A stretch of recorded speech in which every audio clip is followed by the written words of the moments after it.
When Lisa and I first got married, I thought we were unshakable. We'd weather job losses, small apartments, and late-night fights that somehow ended in laughter. But somewhere along the line, that laughter turned into silence, and silence turned into something worse, contempt. It started small. A sarcastic comment when I forgot to take out the trash. An eye roll when I asked if she wanted to watch a movie together. But soon it wasn't about chores or plans, it was about everything.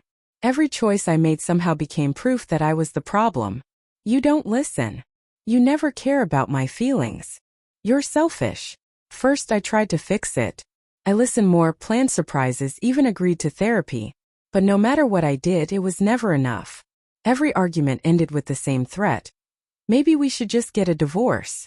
She said it so often that it stopped sounding like a threat and started feeling like a countdown. One night it all came to a head.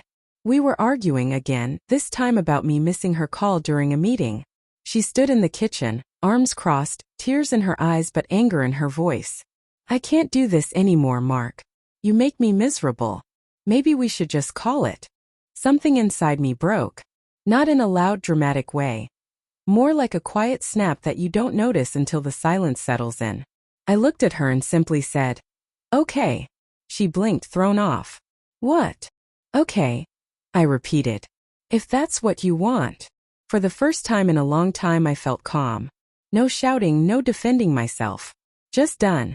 I walked upstairs, packed a small bag. Toothbrush, shirts, a few essentials, and walked past her without another word. "Mark, wait," she said, her voice cracking. "You're not actually leaving." I paused by the door. "You've been threatening to end this for months," I said quietly. "I'm just giving you what you keep asking for." And with that I walked out. No slammed doors, no dramatic exit.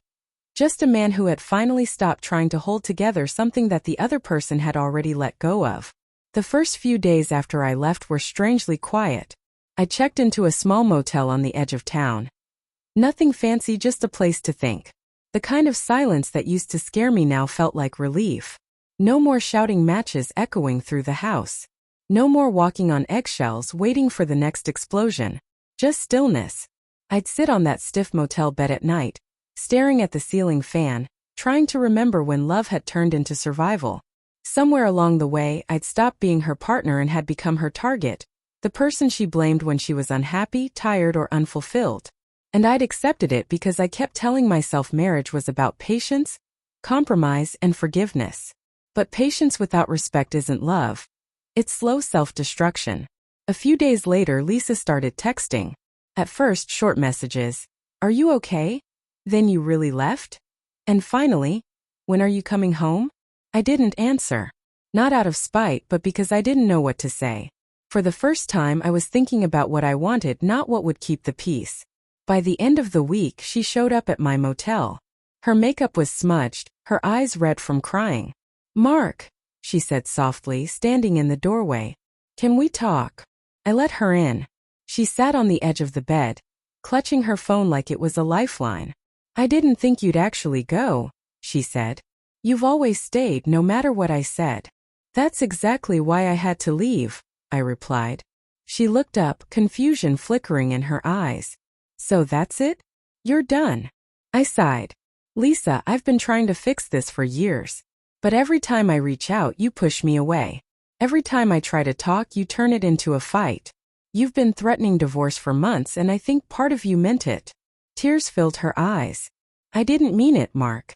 I wanted you to fight for me." I shook my head. "You wanted me to fight you, not for you. There's a difference." For a long moment we just sat there, the weight of everything unsaid filling the room. I wasn't angry anymore. Just tired, deeply, peacefully tired. When she finally left that night, she didn't threaten divorce again. Maybe she realized words only have power until the other person stops being afraid of them.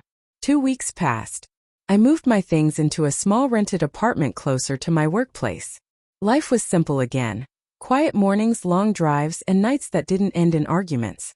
I was learning how to breathe without bracing for impact. But then one evening I got a text from Lisa. It wasn't one of those angry, guilt-laced messages she used to send. It was just a single line. "I think I made a mistake." I stared at the screen for a while before typing back. "Which one?" There was no reply for a few minutes. Then came a photo, a picture of the living room, our old home.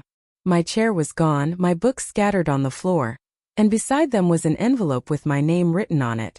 She texted again. I found something I shouldn't have. From your brother.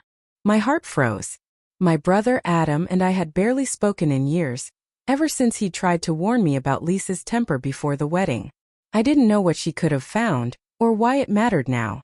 Curiosity got the better of me, so I drove over. When she opened the door, she looked different. Smaller somehow, her confidence cracked. She handed me the envelope without saying a word. Inside was an old letter Adam had written to her years ago, back when she and I had briefly broken up. It wasn't romantic, but it was honest. He told her to stay away from me, that I deserved someone who wouldn't break me down piece by piece.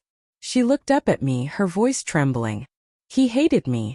All this time I thought you were the problem, that you didn't care enough. But you were just tired. I didn't say anything. I didn't need to.